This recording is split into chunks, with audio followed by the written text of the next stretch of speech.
When William Happ was put to death by lethal injection, it took 14 minutes, or twice the normal average, for him to die.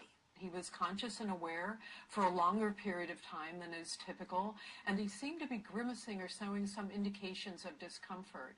The execution in Florida last month was carried out with a drug never before used for that purpose. The Cruel and Unusual Punishments Clause is about having humane executions, not just taking whatever is in your kitchen cupboard.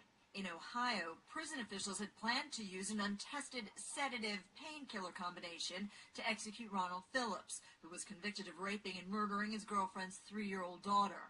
The drugs used in the 32 death penalty states are now running out. The drug manufacturers, many based in Europe, have banned their sale to prisons, which are now left scrambling. They want to carry out these executions that they have scheduled, but they don't have the drugs, and they're changing and trying new procedures never used before in the history of executions. Prison officials are in a difficult position, says former San Quentin warden Gene Woodford, who presided over 4 executions. They're charged with the responsibility of carrying out the law. And so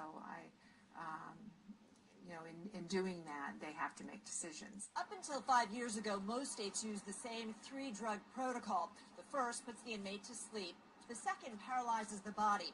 The third, and most painful, potassium chloride, stops the heart. The shortage has forced some states to buy imitation drugs from loosely regulated compounding pharmacies. At least 6 states went so far as to break the law by importing drugs from outside the U.S. States are paying for the drugs with cash to avoid any tracking. They're getting them from each other. Some were obtained from the back room of a pharmacy overseas, and those were seized by our drug enforcement agency. Missouri had planned to use a fatal dose of propofol, part of the so-called Michael Jackson cocktail.